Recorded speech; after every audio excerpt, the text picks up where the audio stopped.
নমস্কার, আমি Rajib. Travo news, সংবাদ ভ্রমণ বিনোদন সারাক্ষণ। ভোটের 2 মাস আগে থেকে আমরা একটি প্রতিবেদন শুরু করেছিলাম যার নাম রেখেছিলাম ভোট উৎসব, এবং ভোটের যাবতীয় খুঁটিনাটির খবর এবং আলোচিত যে বিষয়গুলো ছিল সেই বিষয়গুলো নিয়ে আমরা আলোচনা করতাম। আমার সাথে আছে তানিশা, সেও আমার সাথে সেই প্রতিবেদনে থাকতেন এবং বলতেন। হ্যাঁ, এবার বিষয়টা হয়ে গেছে, ভোট উৎসব তো একরকম চলেছে।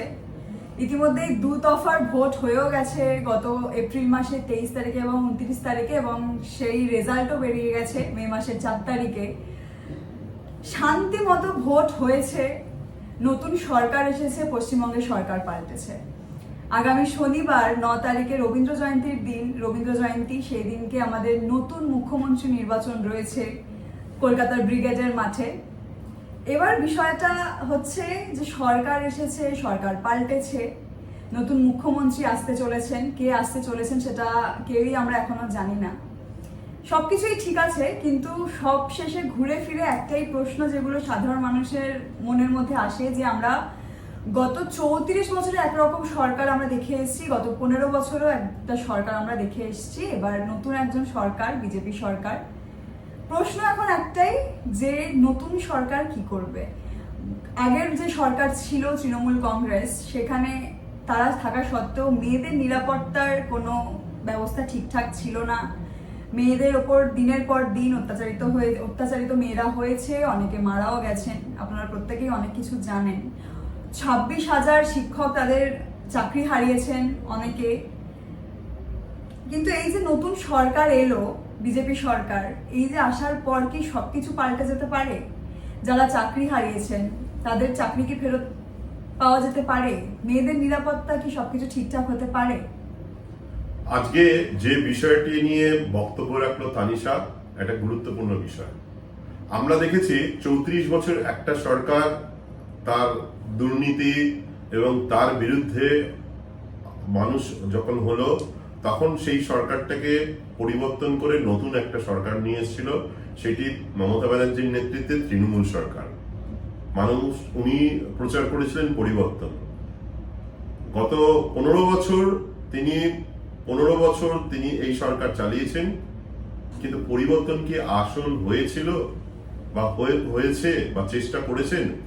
এই বিষয়ে উত্তরগুলো কিন্তু আপনারাই জানেন। আমাদের তানিশা বলল যে ঘটনাগুলো আমরা শুধু দেখলাম, গত 15 বছরে আরজি করের ঘটনা, ল কলেজের ঘটনা, সন্দেশখালীর ঘটনা, কিন্তু প্রতিবাদ হয়, সারা কলকাতার মানুষ রাস্তায় নামে, সেখানে কিন্তু মানুষ প্রতিবাদের ভাষা হারিয়ে ফেলে যখন প্রশাসন তার বিরুদ্ধে চলে যায়। সরকার কিন্তু কোনো পদক্ষেপ নেন না। এরপরে আসে চাকরি। আজকে পশ্চিমবঙ্গের মানুষ দেখছে যে চাকরির জন্য পরিযায়ী শ্রমিক হয়ে যাচ্ছে, অথবা তারা বাইরে চলে যাচ্ছে, ব্যাঙ্গালোর, গুরগাঁও বা অন্য রাজ্যগুলোতে। যেখানে পশ্চিমবঙ্গের প্রথম কম্পিউটার আমাদের আসে, সারা ভারতে প্রথম কম্পিউটার আমাদের পশ্চিমবঙ্গে আসে কলকাতায়, কিন্তু তারপরে দেখি আমাদের থেকে এগিয়ে যায় ব্যাঙ্গালোর, হায়দ্রাবাদ, গুরগাঁও, অন্য রাজ্যগুলো। তো চোখের সামনে আস্তে আস্তে বন্ধ হয়ে যায় আমাদের ফ্যাক্টরিগুলো, বড় শিল্পগুলো, সেখানে গড়ে ওঠে কমপ্লেক্স। আমরা হিম মোটরসকে দেখলাম, ডানলাপকে দেখলাম, এরকম বড় ইন্ডাস্ট্রি আসলো না। এরপরে আসে নিরাপত্তা। আমাদের মহিলা মুখ্যমন্ত্রী হওয়ার পরও আমাদের মেয়েদের কিন্তু সেই নিরাপত্তাটা ছিল না।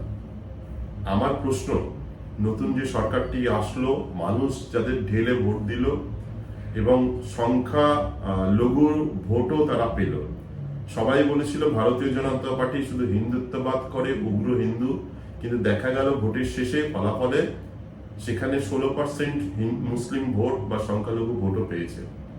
এবছরই রেকর্ড সংখ্যক ভোট পড়েছে 92.6 পর্যন্ত। তো আমার এইগুলো বলার উদ্দেশ্য হচ্ছে, আমরা এই 2 মাস ধরে এগুলো করলাম, দেখলাম, সবকিছু দেখলাম। 9 তারিখে মানে শনিবার শপথ নেবে তানিশা, ইয়াং জেনারেশন। আমার প্রথম প্রশ্ন তানিশাকে, এই ইয়াং জেনারেশন বা নতুন প্রজন্ম তারা কি চাইছে নতুন সরকারের কাছে? প্রথম পরিবর্তনের মধ্যে তো মেয়েদের নিরাপত্তাটা আগে আসছে।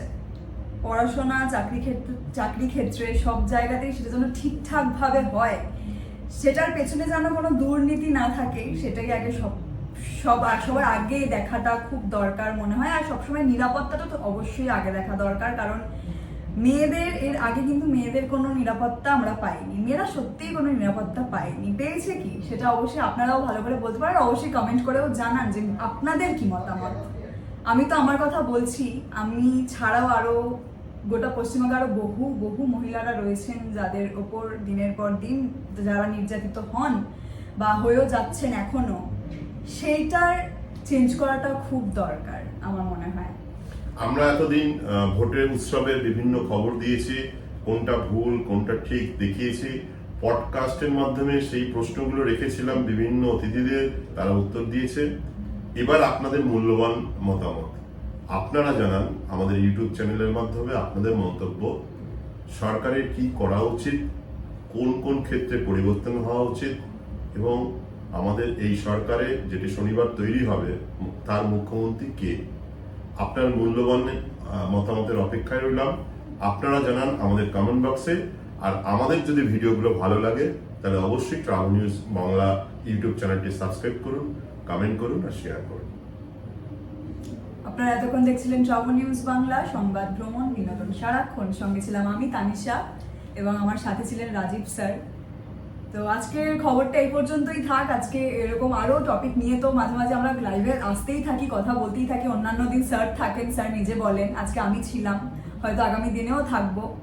তো আজকের খবরটা এখানেই থাক। আপনারা এতক্ষণ দেখছিলেন ট্রাভেল নিউজ বাংলা, সংবাদ, ভ্রমণ, বিনোদন সারাক্ষণ। সঙ্গে ছিলাম আমি তানিশা। আমি রাজীব। আজকের জন্য বিদায় জানান। ভালো থাকুন, সুস্থ থাকুন।